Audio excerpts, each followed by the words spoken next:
they didn't, because they put your helmet on for you, right? They never tightened mine. So as I'm trying to play catch up and the wind's fucking just coming at me, my helmet goes right off. Fucking flies back. I'm surprised it didn't hit like a car. And I'm sitting there, and my face was just... I'm just waiting for the fucking... You're like, I killed people.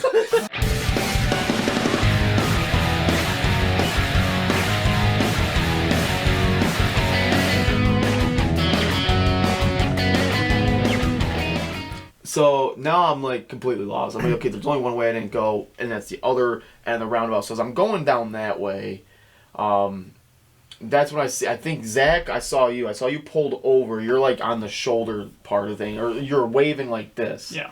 And I remember pointing at you. I said, okay. So I had to make my way over to you somehow. So I had to go all the way back down. Yeah, I said like, this is it. He found us. So now we wait. Yeah. So I go and I turn around, and then. You're like, you good? I'm like, yeah. I was just, because I don't think you guys were there. You're at the gas station.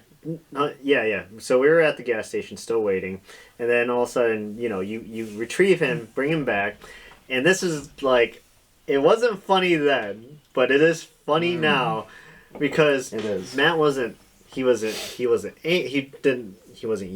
Nope. He wasn't like angry, but he legit just looked into our eyes, and it was just like, guys. Calmly, he's like, guys, I'm not gonna lie to you, I'm not having fun. I'm not having a good time. And I was just like, so after discussing it, I was like, you know what, I'm down to chill. Let's just go to a beach and have some drinks. I'm down to do whatever. So Matt and I, our plan was that we were gonna take the scooters back, go on the beach, have some beer, drink, and soak up the sun, and then so Zach and we're going to go off to... Oh, Jesus Christ. Zach and Cran! Well, Zach and Cran... It's a lot of editing. Zach and Cran are going to go off to Jaws Beach where they supposedly filmed Jaws.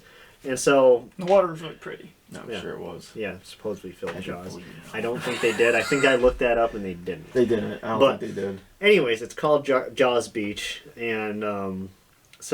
but as soon as we split off, Matt and I were exiting the gas station, and like I said, we forget that they drive on the opposite side of the road. But I go into what is the left lane. I go into the right, the correct lane.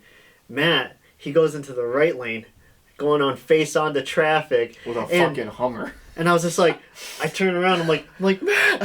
And then all of a sudden, this Hummer goes like to him, and then he goes right. Don't know how I did it. Swerves back into the. Don't know how I did it, and I almost watched my friend die. I should have died like a 5 lot times on that trip.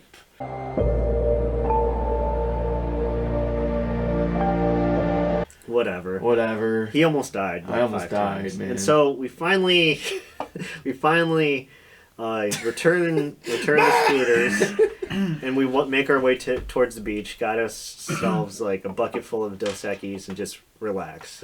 We were vibing. We were having a good time. I think when I turned the scooters back, I'm like, take these fucking things. I'm done.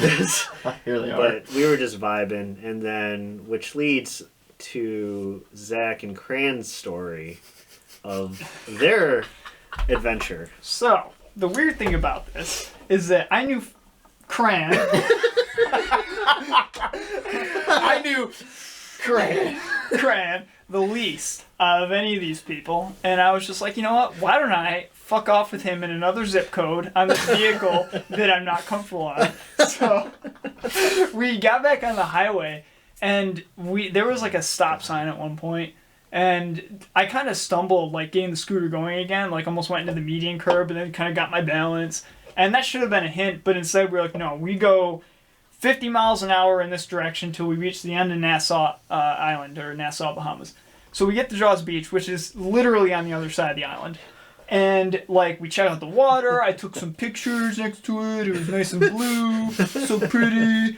And he's like, why don't we get closer? Because there's an asphalt path. Well, I'm not going to blame him, but there's an asphalt path that goes behind the beach but they have it blocked off with those big boulders, to stop vehicles from going on it. But obviously you can fit a scooter between it. So he goes through, you have to weave between the boulders, and he's on his way. I go between the boulders, which you have to slow down to weave through them. And when I accelerated after going through them, I found that I could not decrease the speed of the scooter. I got accused of whiskey throttling it, which I guess is when you hold on to it, because you don't know what you're doing.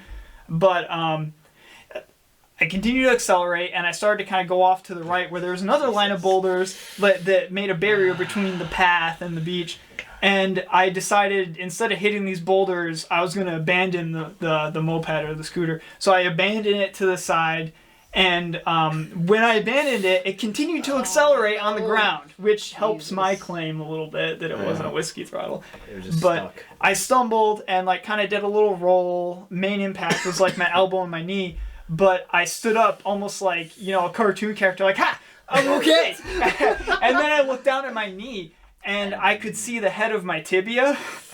But it was so bright white. I've never seen a bone before. It was so fucking white. And I waved Fran down to come around, because as soon as I saw it, I was like, oh shit. I was like, oh, I don't think my insurance covers that. So I took my shirt off and wrapped it around it, and I was like, oh, no, this isn't happening. It wasn't even bleeding that much. It was bizarre. It truly was not bleeding. And you didn't break the bone. I didn't break anything. At least at the time I didn't think I did, which I didn't. But I could just see the head of my bone, which you could see more of it when I bent my knee. And so Fran came and turned around, and I didn't understand what I was feeling. I was having a panic attack, kind of, and I sat down next to a palm tree, and I was like, give me water. I'm having a little panic attack or shock. And so he gives me water, and I'm just refusing to look at my leg at this point. Mm-hmm. And so we waved down a dude in a pickup truck who's a total pothead. And so he's like, oh yeah, this happens to people all the time. And I was like, son of a bitch, I'm a statistic. So bitch. So he puts me in the pickup truck, and he's like, oh yeah, there's people who do this all the time. And so, I Googled it when I got home. I guess 12 people died from this a year. Jesus. Yeah, that's... But we get to the hospital, and well, he was. I get in there, and there's some people in waiting chairs, oh, I'm sick and stuff. And I came in, I was like, I got a thing in my leg. I can see the bone. And so they kind of accelerated my priority, and a lady takes me back into this. It looks like a 1950s kitchen. It's the room. So yeah, Cran on his side of the story told me it was called the surgery room. Yeah. And he's like, I'm not supposed to be in here. Yeah, because he went back in there with you. Signing paperwork for someone that he doesn't even really know. See, I don't even remember that. I remember him taking care... Cran took care of a lot of paperwork for me. That's what he's good at. Yeah, and it was all painted blue. It was weird. It was the cupboards were blue, and the walls were blue, and the thing I was on was blue. Dabba diva. But it was so weird. So I could barely extend my legs straight.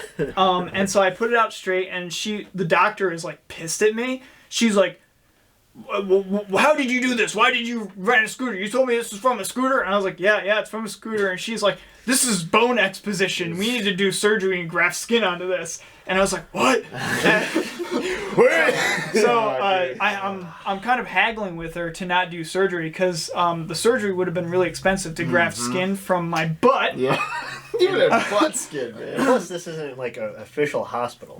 No, it was weird. It wasn't like a hospital. They wouldn't take my insurance.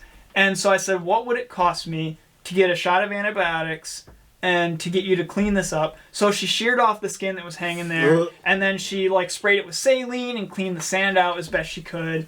And then she took out this fucking, it looked like a prop from Looney Tunes, like a needle. And she was like, roll over, and she put it in my butt cheek. She put it in my right cheek, the opposite of the knee. Don't know why that is. God, dude. She told me that's how it works. Okay. So that was for pain and for to prevent infection, because she was like, if you get a bone infection, something bad's going to happen to your leg. And so I was like, I know, but I got to get back on the boat. I don't have a passport. I can't fly out of here. Let's say the other option, you would have to go to the actual hospital, but you had no passport. We just had an enhanced license. You'd be stuck there until you got a passport. No passport, no insurance. And actually, because I didn't have my shit on me, Cran paid $700 and some odd for the treatment that I did get, which I would later repay his dad at the YMCA. So they treat me and the doctor because, I mean, doctors have like an ethical code where they have to advise people to do what's in their best interest. She was like kind of pissed at me because like I wasn't taking... Yeah, but you couldn't. Yeah, I couldn't. Understand I didn't have a choice. So I went out to the waiting... I get her point, but at the same time, it's like... Yeah. So we called the scooter people, and I was like, yeah, I crashed it at Jaws Beach, which is kind of funny on them because it's like, I crashed your scooter at literally the farthest point from your scooter rental place. You suck, assholes. And their first reaction was like, can you drive it back? And I was like, no, I can't drive it back. I can't even bend my leg. You fucking idiot. Yeah, asshole. And so this graduate student, I won't say her name just in case she doesn't want to, but I have her on Facebook still. She's like an anthropology major or something. And her mom has, I think, residency in the UK and Bahamas. So her and her mom were there, and they gave me and Fran a ride. This was so fortuitous. I never heard this. This is new. Oh, yeah. Breaking news. They gave us a ride. Look up here. They gave us a ride back to near the dock, which was really nice. They said, this happens all the time. You got scammed, basically. Yeah. And so we kind of... I waddled over through the beach toward the dock, and there was like this guy sitting on a hope chest in the beach. Like it was a hope chest like in the sand, and he's like, "You wreck one of those scooters?" And it's like he knew, and he was like, "I can get you some white." And I'm assuming that means cocaine, right? No, it's flour. Flour? No. He's flour. I didn't know if that was like okay. No, it's so he offers me what I believe to be cocaine, and I said no. And that's not going to help. I actually said no thank you. I was like, no thank you, sir. He says, please continue to sit on your hope chest. Oh my god. And they want some white? Yeah. So we get back to the dock, and the scooter people tried to actually stop us, and they're like, you're going to have to pay X, Y, and Z because you ruined our scooter. And I actually let Cran haggle with them. Yeah. And I told them, I was like, I have $35, which is not enough, so goodbye. And so, the funny thing is like, we're back in our cabin on the boat, and we're just chilling. We're fucking drunk. Oh yeah, they're laughing and stuff. And so we get a knock. We get a knock on our cabin door, and then like I get up and I look through the people and I see because we were like, I don't know where Zach Cran. God damn it! I don't know where Cran or Zach are. Yeah. And as soon as I said that, we get a knock at the door, and I go through the people. I'm like, oh, it's Cran. And Zach's on crutches! Yeah, he opens the door. His shirt is off. Yeah. And he's bruised up on crutches. And I was like, what the hell happened? Sobered up real quick. And so they filled us in, and we're like, Jesus Christ. Well, one of the things they did in the Bahamas hospital was that they dressed the wound, and then they laid over like this fabric. I don't know what it's called, but it was this bandage thing that's wasn't gauze. Yeah, right? Whatever it is, it's supposed to contact wounds. Yeah. And I didn't change it or know to change it frequently enough to keep it moist, so it was stuck, and so they just kind of. So essentially, this is look at the screen. Yeah.